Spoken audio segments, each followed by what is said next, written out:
Take one.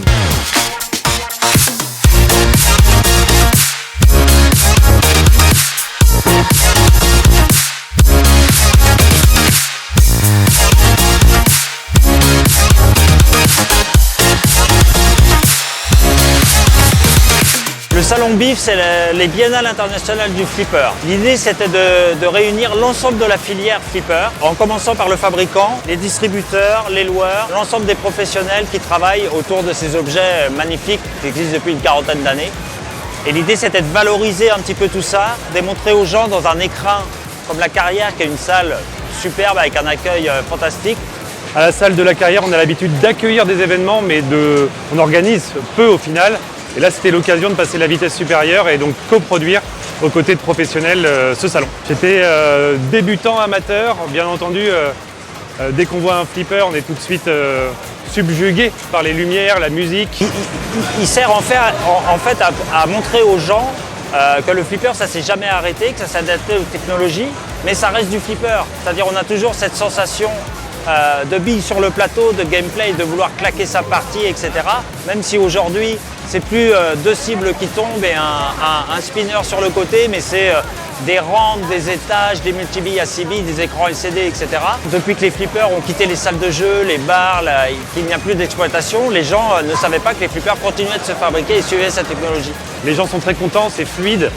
C'était ça aussi le gros souci qu'on avait au départ, que tout le monde passe un bon moment, que tout le monde puisse jouer sans faire trop la queue derrière les flippers, parce qu'il y a quand même de très belles machines et quelques exclusivités aussi. Moi aussi, on a mis en place plein de petites choses à côté, comme des espaces de restauration, food truck ou bar. Voilà, comme ça, chacun peut passer un très bon moment, jouer, puis se détendre à côté. On a co-organisé ce salon avec le grand jeu, Fliptonic et la salle de la Carrière.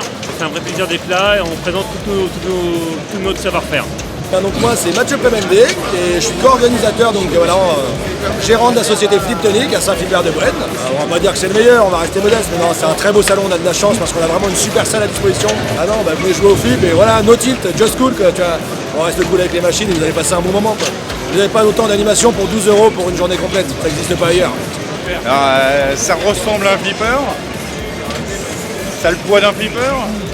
On dirait un flipper, mais il y a un casque de VR et donc nous on est venu dans le salon du flipper pour présenter peut-être le flipper du futur, c'est peut-être ça l'idée. Donc on veut que les gens ils découvrent aussi ce que ça peut être l'avenir du flipper.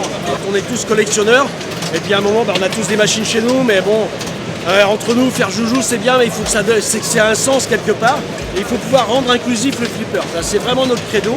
On a envie que tous les joueurs, y compris les personnes handicapées, puissent jouer au flipper, puissent s'amuser.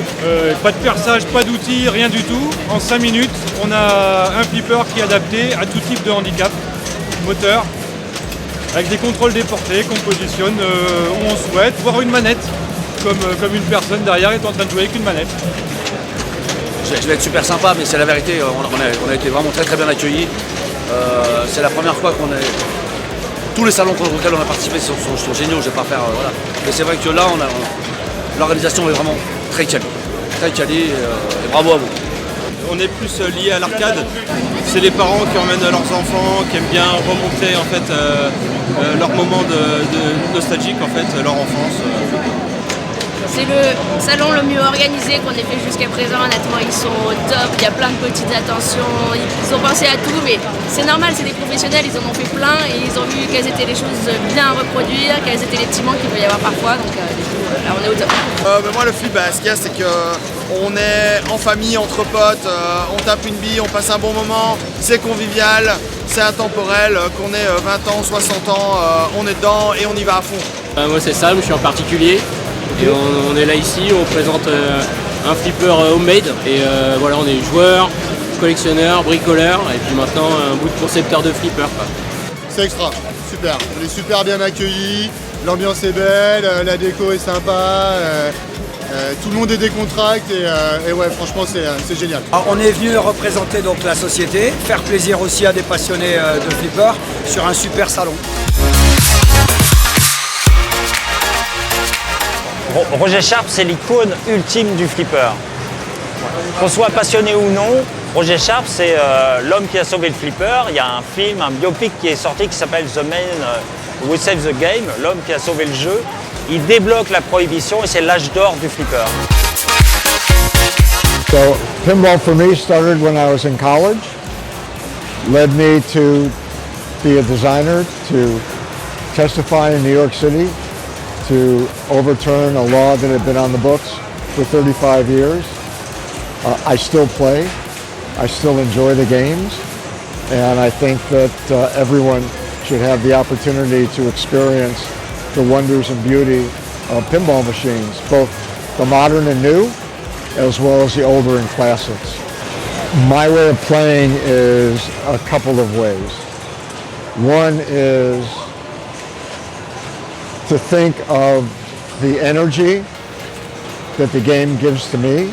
I don't want this to sound crazy, but there is a symbiotic relationship between myself and the game. The more that the game gives me, the more I find myself wanting to give back and giving back heart and soul as I play. Whether I'm making a shot, not making a shot, it is me blending in with the life force of the game at that particular moment in time. Some of my theatrics is based on just human frailty. I have a bad back, so some of my balance is to take the pressure off my back. Some of it is just, I don't know, dancing with the game, if that makes sense.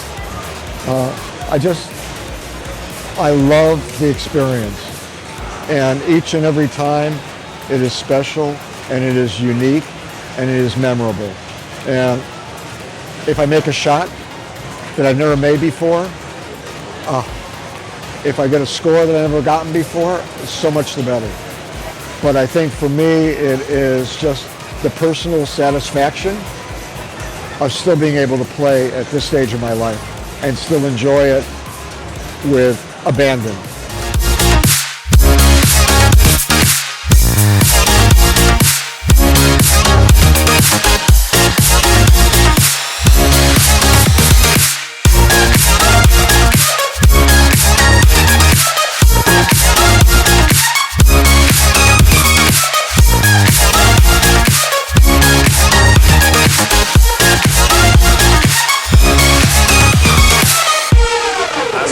What do you think about your caricature? I think it's kind of cool. It works for me.